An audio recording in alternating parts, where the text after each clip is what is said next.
on? It's yours truly again, Ms. Kat Riel, the girl with 9 lives, and this right here is the latest video from my blog, y'all. So it is the beginning of April, and today actually is Good Friday. I'm not Catholic. I was at one point when I was very young, but don't practice it at all. I consider myself very spiritual, however, not religious by any means. It's been a year since I moved into this place, my condo. I spent 10 years in a relationship with my ex-husband, and our relationship evolved into one of more like a family member, like a brother and sister relationship. And so therefore it was in our best interest that we separated and divorced so that each one of us can find love in our own way, in our own time. You know, the first year was so difficult for me. This year has just been a year of growing and expanding my knowledge of life, and my life experiences have transformed me. I feel much more rich in the sense that I feel like I know myself in ways that I never knew before. I think that I am quite aware of other people as well, and their limitations. And all in all, I just feel like I know how to measure people's energy better and just kind of know where people are coming from, I guess. I honestly, when I sat down to make this video, I still don't know what the topic is going to be. I usually have a topic in mind, and I usually, go off on a rant or a tangent, but I'm kind of like feeling a little emotional today. My hormones have been out of balance, I just wanted to share quickly with what's going on.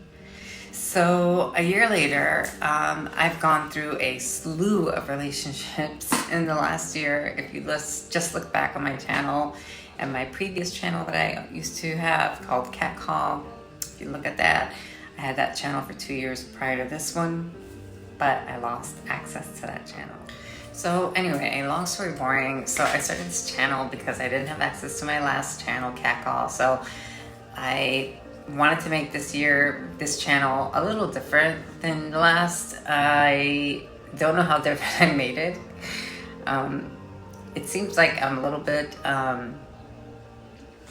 more mature since the beginning of me having a channel. I was saying earlier that I went through a slew of relationships after my divorce, and they didn't last very long. They were, fly-by-night relationships at best. And as a trans person, I'm surprised that it even happened, because one of the things that I had to try and make peace with when I came out as trans was that I would probably be the case that I wouldn't meet anybody that would want to date me, I felt that the opinion of trans people was that they were subhuman and that we were freaks. And if people did feel drawn to us, it was in order to fetishize us. It wasn't like they wanted to have an actual relationship with us.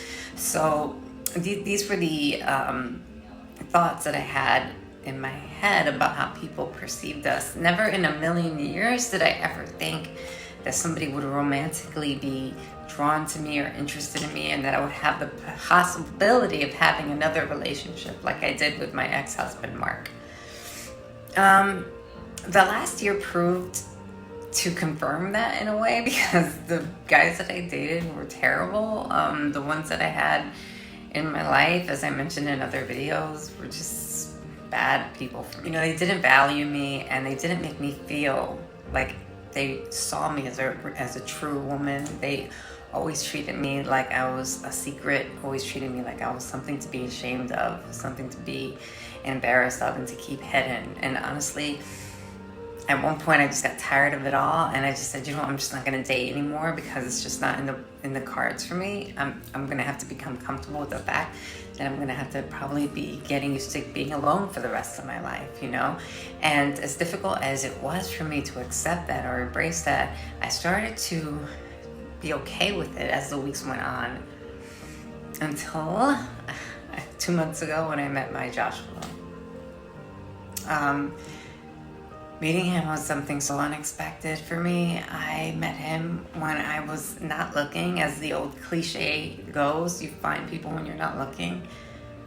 Both of us were on clear different paths in life. And that night specifically, we were going in different directions, but we happened to be on the same path, and we bumped into each other. And that union made something beautiful come out of it. When I met him, it was this instant, like, electric connection that we had. So I knew that something special was inside of him. I knew that he was somebody significant that I needed to hold on to. So I went against my better judgment, and I went against everything that I typically do, and I just latched onto him and watered that seed and wanted to see where it would go, how it would grow, if anything could materialize from that. And although he played hard to get that first night, I ended up getting him, and we fell in love immediately. Honestly, I never had that happen before, love at first sight, but it has happened. So it does exist. It really does. The last few months have been wonderful with him, but it doesn't come without its heaviness. I came to find out that, well, he's sick, and we don't know how sick he truly is physically. His health has been declining, and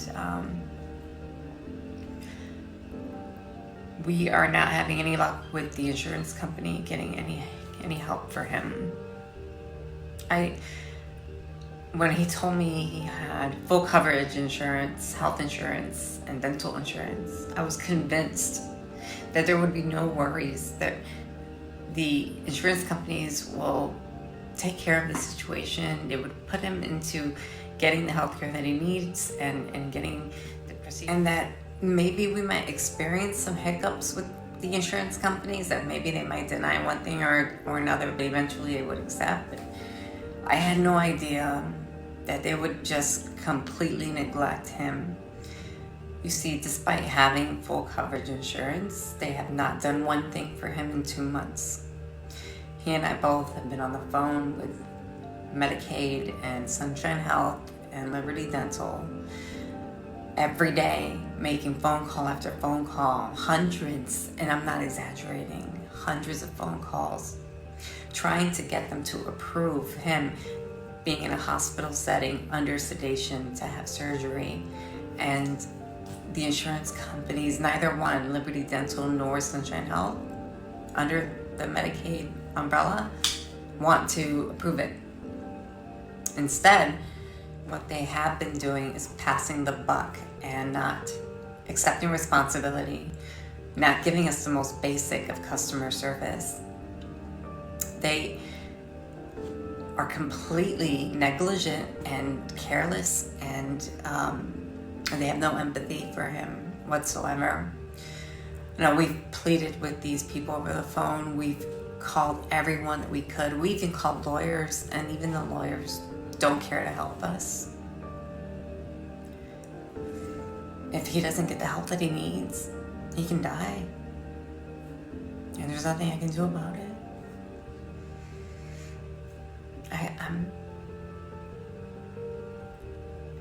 Part of me feels like, what the fuck, right? What the fuck? I finally find a man that loves me just for me. He loves me the way that I am. And he's sick. And I might lose him right at the beginning of our relationship. And he asked me to marry him, and I said yes. But I'm scared for him. I'm scared he's gonna lose this battle if we don't get him the health care that he needs. I don't know who to go to help. Who can help us? We've called everybody. We've made grievances against the insurance company. We tried contacting the Surgeon General. Nothing helps. And time is of the essence. We don't have a lot of time to help him. And eventually, if we don't act, if we don't get the help that we need, it'll be too late. So, I'm trying to be optimistic. And I'm trying to be positive. But the man that I love is withering away. He's lost 40 pounds in 2 months. He's in so much pain and nobody cares. They don't even give him pain medication. They won't even approve that. We live in a country that is considered one of the richest countries in the world, a superpower, and he has full medical coverage, and he can't get anybody to work on him. And why? Because we're poor? Because we're not rich people? We're not the 1%? Because he has Medicaid for insurance? Might as well have no insurance. I'm so disenchanted with everything that has happened. It just confirms the fact that everything that we have ever been told in life is a lie. Everything. You work hard, you have insurance, you pay your taxes, and you expect the government to be there for you when you need them, and they're not. You're letting him die. And my heart is breaking.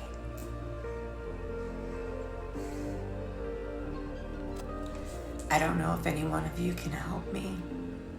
Any one of you that watch my videos. I'm going on a whim.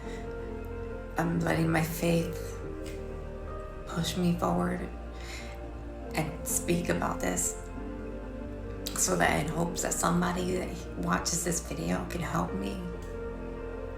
Help Joshua. He's only 41 years old. He still has his whole life ahead of him. We started a GoFundMe, but it's been up for a few days and no traction has come about. Not even $1 has been raised. Please, if anybody has any advice or any way they can help us, I will be forever indebted to you.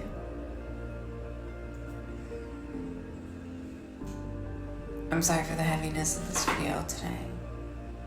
It can't all be shits and giggles all the time, I guess. If anybody out there can do anything for Joshua, please hit me on the comment section and let me know how I can get in touch with you. Thank you. Nobody does nails like my fiance. Sexy, masculine, and damn good at doing nails. What's your name is, shawty? Mailing? No, my name is, I'm gonna fuck these nails up, you know what I'm talking. Gotta leave me fucking